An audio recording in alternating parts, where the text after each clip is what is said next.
तर मंडळी रामराम, सर्वांचं स्वागत आहे आपल्या वेधल्या कट्ट्यामध्ये.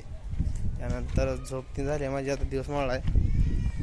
आता निघाला बघा आम्ही, माझा भाचा लातूरचा अक्षय यांच्या कारमध्ये आम्ही चला आळंदीला आपल्या संत श्रेष्ठ श्री माऊली महाराज आळंदी देवाची या ठिकाणी दर्शनासाठी सकल टीम तुम्ही या ठिकाणी पाहू शकता.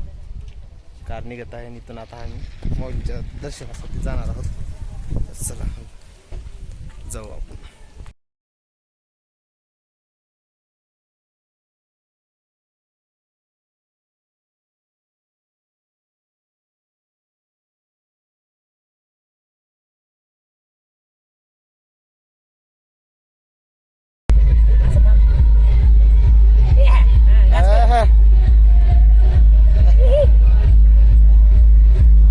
तर गाईज आपण पाहू शकता या ठिकाणी रामनवमीचं जबरदस्त असं नियोजन या ठिकाणी चालू आहे.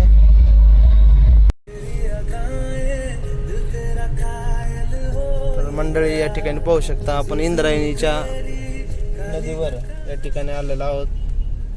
आणि या ठिकाणी जर पाहता असाल माऊलीचा या ठिकाणी समाधीचं सुंदर असं पैथून दर्शन होत आहे.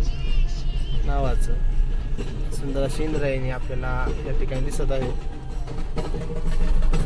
तुम्ही जर स्पॉट लोकेशन जर पुढे जाऊन पाहता असाल तुम्हाला पुढे जाऊन दिसणारच आहे. तुम्ही पाहू शकता श्री क्षेत्र आळंदी अशा पद्धतीनं या ठिकाणी आत्ताच आलो आपण माऊलीच्या दरबारात आणि मंदिराच्या दिशेनं आपण चालाव. अतिशय आतुरता आहे माऊलीच्या दर्शनाची. थोड्याच वेळामध्ये आपण आता माऊलीच्या तिकडे जाणार आहोत मित्रांनो. चला तर आता ज्या पद्धतीनं गाडी पार्किंगला करून आम्ही आत्ताच माऊलीच्या दरबारात आलो मित्रांनो. तुम्ही जर मागे पाहता असाल सकाळ टीम आमची या ठिकाणी आपल्या माऊलीची मेन जी महाद्वार आपल्याला या ठिकाणी दिसत असेल तर अशा पद्धतीने आपण इथं आलो. चला आता जायचे आपल्याला मेन दरवाज्यातून मध्ये एंट्री करायचे. चला समोरल्या साईडनं दाखवतो तुम्हाला. चला तर आत्ताच्या ठिकाणी मी आणि सकल आमची टीम म्हटल्याप्रमाणे अतिशय आपल्या इंद्रायणी मातेच्या काठेवर आलेलो आहोत आणि सुंदर असं इंद्रायणीचं दर्शन ते आम्ही घेऊन इथून निघणार आहोत. तुम्ही जर मागे पाहत असताल तर पूर्ण या ठिकाणी संस्थेचे विद्यार्थी शिकत आहेत इंद्रायणीच्या नदीच्या आपल्या काठेला. हेच नाही तर असे बरेच जण या ठिकाणी आपल्याला पाहायला भेटले.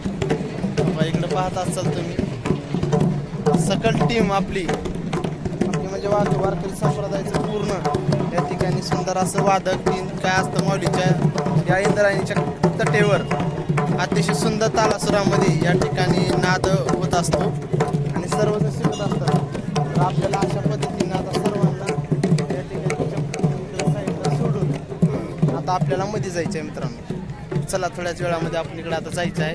त्या ठिकाणी जाऊन चंद्र आपल्या इंद्रायणी मातेचं या ठिकाणी पाय दिन दोन डोळ्याला पाणी लावून आपल्या दर्शनाला बी जायचं आहे. त्याच्या अगोदर दाखवा म्हणलं की या ठिकाणचं आता रात्रीचे 9 वाजलेले आहेत. 9 वाजल्याचं ही या ठिकाणी दृश्य आपल्याला पाहायला भेटत आहे मित्रांनो. तुम्ही जर पाहत असाल तर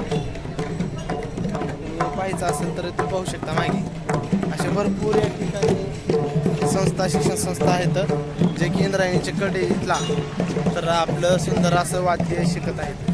तुम्ही इकडे सर पाहता असाल आणि पूर्ण इंद्रायणी आम्ही वारीच्या वेळेस आल्यावर तुम्हाला दाखवतात किती गर्दी राहते, परंतु आता गर्दी नसते. आम्ही आलो. चला आता आपल्याला खाली जायचे.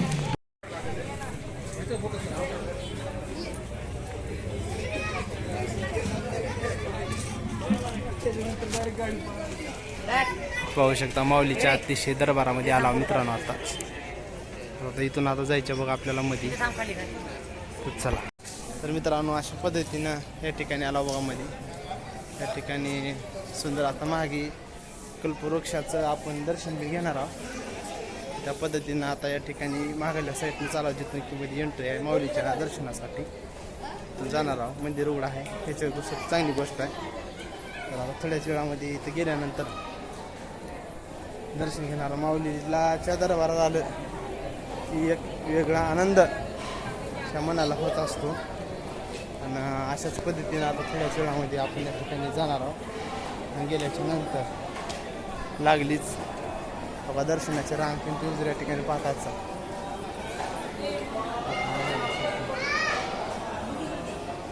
गर्दी आहे. बरोबर जाऊया. अशा पद्धतीने घेतलं दर्शन आहे. तर आपल्याला इकडेही जायचं आहे. तुम्ही पाहू शकतो वृक्षाच्या ठिकाणी ते दर्शन घ्यायचं आहे. या ठिकाणी मध्ये दर्शन घेऊन आम्ही सर्व या ठिकाणी सिद्धेश्वर महादेवांचे दर्शन घेतलेले आहे.